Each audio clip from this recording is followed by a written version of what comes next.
Bonjour, ici Maude Villeneuve à nouveau pour la fin de notre atelier avec Animate. Comment intégrer une animation vidéo en MP4 à l'intérieur d'un projet que j'aurais fait dans Animate, une petite page web, là, comme on peut voir, qui comprendrait plutôt différents boutons qu'on a créés. Sans plus tarder, on va commencer. Je vais recommencer mon document là, au complet, dans le fond. Disons que j'ai, évidemment, ma mise en page qui a été créée. On sait comment, là, avec les tutos précédents. J'aurai, bien sûr, mes boutons fonctionnels. Là, dans le cadre de votre travail que vous faites en classe, c'est sûr que c'est une question de choix de design. Comme dans mon cas, moi, j'ai rajouté quand même le petit logo, même s'il est contenu dans l'animation fictive qu'on peut voir. C'est une question de choix. Comme je vous dis, on validera ça ensemble en classe. Mais comment intégrer le vidéo, c'est ce qui nous intéresse. C'est un peu complexe dans Animate, là. C'est pas juste, je vais prendre mon fichier MP4 que j'ai créé là dans Media Encoder et puis je le glisse dans Animate. Malheureusement, ça serait le fun que ça soit comme ça, mais c'est pas le cas. Faut trouver une petite voie de contournement. Celle que je vous propose, c'est ce qu'on appelle un composant. C'est vraiment comme un conteneur qui va accueillir le vidéo, qui ensuite de ça va être compatible pour l'affichage dans Animate. En fait, si on s'en va dans Fenêtre, on va sortir le panneau composant ici. Et puis, parmi tous les choix qu'on vous propose, des choses d'interface utilisateur, boutons, etc. Juste en dessous, on a la catégorie vidéo. C'est celui-là, on le sélectionne et on le glisse dans notre scène afin d'aller chercher ce petit conteneur-là qui va se créer. Donc, ensuite de ça, comment on intègre notre vidéo à l'intérieur? On va aller dans nos propriétés. Et là, ici, vous allez voir dans le fond, à peu près à plein milieu du panneau, là, paramètres d'exposition. On clique sur ce bouton-là, puis ici, j'ai toute une série de choix, de choses que je peux ajuster concernant ce vidéo-là.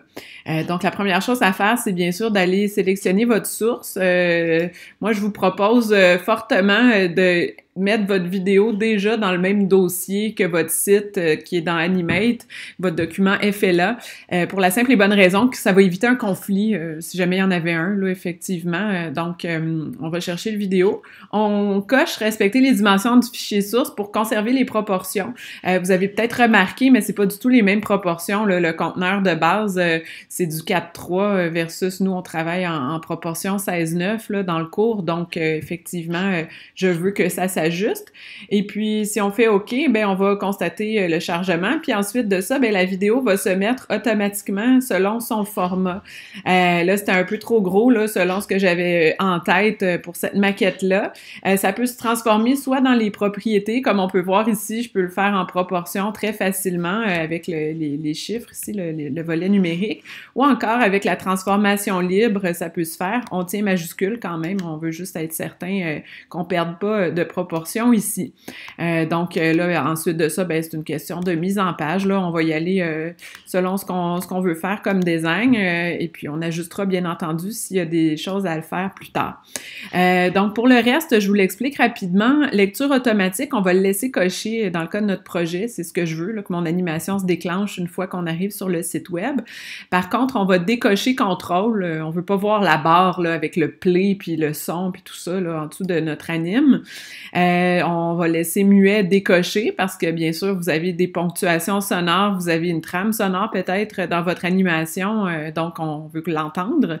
Et enfin, en boucle, on le laisse cocher. Image d'affiche, on n'en mettra pas, mais on pourrait mettre un petit JPEG qui servirait à patienter le temps du chargement de votre MP4. Ça devrait pas être si lourd que ça non plus, votre fichier vidéo. Donc, avec les connexions Internet qu'on connaît là maintenant, c'est pas tant un problème. On peut le laisser préchargement au cas où. Et classe, pas besoin de le changer. Là, dans ce cas-ci, j'ai juste une vidéo dans cette page-là, puis ça va être très clair c'est quoi si jamais j'avais à aller jouer dans le code éventuellement. Un rappel vraiment important, là, votre fichier MP4, mettez pas d'accent là-dedans puis de caractères spéciaux. Faut vraiment que ce soit selon la nomenclature web là, qu'on connaît, qu'il n'y a pas d'accent, pas d'espace. Fait que tout ça, c'est beau. Je vous conseille, bien sûr, on sauvegarde, commande S, et puis surtout, pour l'affichage de votre vidéo, si vous faites une simple prévisualisation, là, comme commande Enter, ça va pas s'afficher. On doit vraiment faire un rendu de publication publication avec Animate, vraiment pour faire en sorte qu'on puisse voir le vrai résultat qui serait mis en ligne éventuellement. Ça, je vous l'expliquerai dans un prochain tuto, là, tous les détails de la publication, mais pour l'instant, on va juste se contenter de faire fichier, publier. Et là, on va retourner voir dans notre dossier où on travaillait.